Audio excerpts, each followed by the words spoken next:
To truly be a gamer, you have to have mastered every genre, and not just the FPS and the RPG or the RTS or any other of the three-letter acronym synonyms of the territory. I'm saying you have to play everything, from the good to the bad to the downright surreal. And I don't like that people overlook the bizarre. I think it's my favorite genre of game. Because it's like that big box of candy you dig through at those doctor's places. You have no idea what's in there or if it's even good, but sometimes you find something that is. It's in this spirit that I want to talk about today's game. Swollen to bursting until I'm disappearing on purpose, which is a bit of a mouthful. I mean, there's gotta be something else I could call this. Oh, that's convenient. Take Care is an RPGMaker game released pretty recently near the latter half of 2023, and it wears its inspirations on its sleeves. I mean, it outright tells you what they are right there on the Steam description page. As a side note, I love the description for the game because it's, well, pretty accurate. I recommend you read the rest of the Steam page before playing, which you should, because it's completely free. I mean, I can't give you a better sales pitch than that. I highly recommend you play the game blind, so if any of the footage you're seeing right now interests you, stop this video right now and go play the game. Alright? Good. We play in the town of Vomit as this person, named Jam, who works at a post office, so they can't interact with the flying saucer that's crashed on the east side of town because they have to go to work. It's a pretty interesting premise, given its only predecessor locked you in 2 rooms at the start of the game. You figure out pretty quickly how the game works, and it's a pretty fast learn. Combat is non-existent because instead it's a binary equation. You can equip effects to look prettier, which will be important later, and saving is done at these mechanical cows, which will also be important later. You're let loose immediately after the pseudo-tutorial, and it's up to you to decide where to go from here. Except not actually. The game has a pretty sneaky way of going into exploration. It's called level walling. Combat comes down to who has the bigger number, and a large portion of early game areas will lock you out if you don't have a high enough level. So in order to progress at all, you have to look around at least a little. Collect enough effects and milk them at the mechanical cows, don't ask, and you'll eventually be able to progress into the saucer, which is in fact not a saucer and instead an abandoned fairground, which leads deeper into the Petscop side of this game, this being the moor. In here, you can find an assortment of different areas, all accessible through moor keys, if you have any, and you can find where to use them to begin with, given how dark it is. More keys can be found during certain parts of the game or after finding key areas, so you're going to have to look around for a bit. Thankfully, you get an effect pretty early on that allows you to navigate this place a bit more efficiently. The main point of the moor is to explore these dreamlike areas to, well, progress, but also to learn more about our character and the story of this game. A lot of the storytelling is very vague and not at all in your face, which was great for me, but to those who don't really like to think, it could certainly come across as abstract. Even though the game allows the player to draw their own conclusion, most everyone will reach the same end, given the subject matter the game portrays, as well as what lines of dialogue it does choose to make explicit. I wouldn't call it extremely subtle, but the game more so nudges you in the right direction of the story instead of choosing to make it apparent. The apartment you'll keep returning to is your main source of the story, as well as some of the dream worlds. Speaking of these moor locations, I do really love the set pieces that appear here because they are more grounded if still surreal. It's not as much Yume Nikki as I expected. I mean, we aren't traversing the insane white deserts in the penis monster dimension. We see desolate islands with broken pianos and ice cream trucks, a Christmas-themed world decorated with trees and festivities, a train station, a skyscraper, and also the rat hole. Oh, fuck. The rat hole. The rat hole's not my favorite. I do want to talk about this story, but I'm not exactly qualified to talk in depth about the topics the game handles, because I can't really relate, but I do appreciate the story gets treated with the necessary seriousness it deserves. It's very human, but it's also very harsh with what it gives you, and it never tries to make anything too watered down. It gives you the painful imagery it wants to hit you with head on. It makes you feel for Jam, and I think it goes a long way for making the story feel more impactful. It's hard to talk about topics like gender dysphoria and mental illness, and to do it well, especially in games, but I have a huge amount of respect for the way that Swollen and Bursting handles it. It never tries to spotlight it or point a big red sign around these topics. It allows you, the player, to figure it out and understand these struggles just using your own head. So, with some of the story covered, let's get back into the gameplay. What's the game like? What's your goal? Well, this is a puzzle game, so a lot of the game is solving puzzles, shocker. The interesting thing is that most of the puzzles interact with both sides of the game. You might find a piece within the moor that requires you to talk to someone in Vomit, or you'll get coordinates from Husband that lead you somewhere in the moor. You're going to need to solve multiple puzzles to get more effects and level up, because there are actually a good amount of fights in the game, even though they are just level checks. Good luck doing it though, because some of the puzzles here, despite being a puzzle game, are outright unfair. Take this one for instance. Here I've got some cheese and ice cream. Naturally you might assume these items are totally unrelated, aside from the dairy aisle. You'd be wrong because they're both part of the same quest line, but the game never tells you that. You want to know what you do with them? You give the cheese to this one rat all the way over here in the rat hole, and then give the ice cream to this specific worm in the worm room. Why do you need to do that? So the worm can give you a key to the mayor's office so you can get the beehive effect. Well, that doesn't sound too bad, I hear you say. Do you want to know how you get to this rat? Invisible bridge. How are you supposed to tell this bridge even exists? Oh, my mistake. This one missing pixel that you can only see on this tile is the only way you could even guess that this bridge exists. This is what the rat hole looks like normally, by the way. I spent 2 hours of my life trying to figure out how to solve this puzzle legitimately, and I got it by mashing the movement keys on every possible tile in this one room.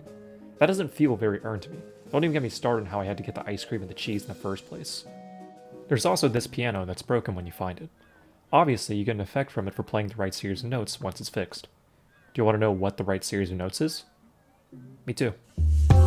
The game never tells you how to solve this one, much less what the right series of inputs is. You want to know how I found it? I had to cheat by using a Steam guide, the only one that even exists for this game. And even this guy doesn't know why it's this code. He just got it from someone else too. I don't think the game ever gives you a hint for this legitimately either. It turns out the actual solution is to play the game's main leitmotif, which can be heard in the intro cutscene and more clearly as the vomit theme. However, the game doesn't really tell you what buttons to press in order to play the right notes, much less what the notes are for each key at all. If you don't want to cheat, you have to press every key in your keyboard to find which notes correspond to what key, and then play the town theme by ear, which, I'll be honest, doesn't help this puzzle's case at all. Look, a few bad apples in the puzzle category doesn't automatically make this game terrible, though. Some of the head scratches here really had me feeling satisfied when I solved them, but when you can get soft-locked out of effects needed to progress, it doesn't really make me happy to know I missed them. I don't want to talk negative for too long though, since I really do like this game, so let's talk the better parts of it. This soundtrack fucking bangs.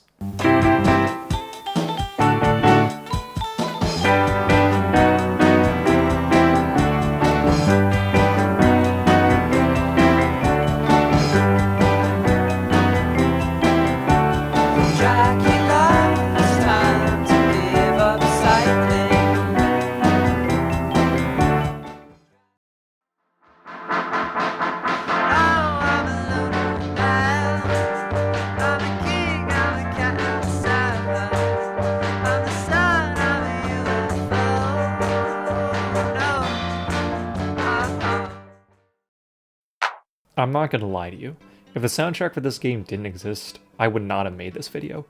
This is one of the most kick-ass soundtracks I've ever heard. Now, I don't mean that the soundtrack is super upbeat hard rock or anything like that, but it's the most soul I've ever heard put into lyrical tracks in a long time, especially for a game. It may sound pretty amateurish, sure, especially since all the songs are, to my knowledge, a one-man operation, but they just hit so hard. All the songs here are just so full of emotion, it's hard to describe them without just letting you listen to them for yourself. Hey there, Editing Aster stopping by. Originally, there was a minute-long segment here where I was bitching about the game's soundtrack, because for nearly a year, while this video was still stuck in production, all the songs were completely unavailable anywhere besides a few unofficial rips on YouTube. However, this is no longer the case. I recently found out that December 7th has an official Blue Sky account, link in the description, and they announced last month that they have officially dropped the entire OST bundled with a new album. The album, being in new development, obviously has a ton of completely new tracks, as well as some remastered ones from the game, and this is all completely free to listen to on various platforms across the internet, like Spotify, YouTube, Apple Music, you get the gist.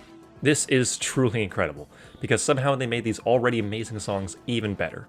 I highly recommend you go listen to it right after this video finishes, because I am not done praising the game yet, but I just wanted to cut in here to provide context for the next bit, where I mention the faults of the soundtrack's implementation, as that part is no longer relevant or accurate. Thank you for your patience. Back to the video. Regardless of the faults of the soundtrack's implementation, I cannot praise the songs enough, because they are all incredible. Please, even if you don't end up playing the game, just take a listen to the soundtrack. They all hit so hard.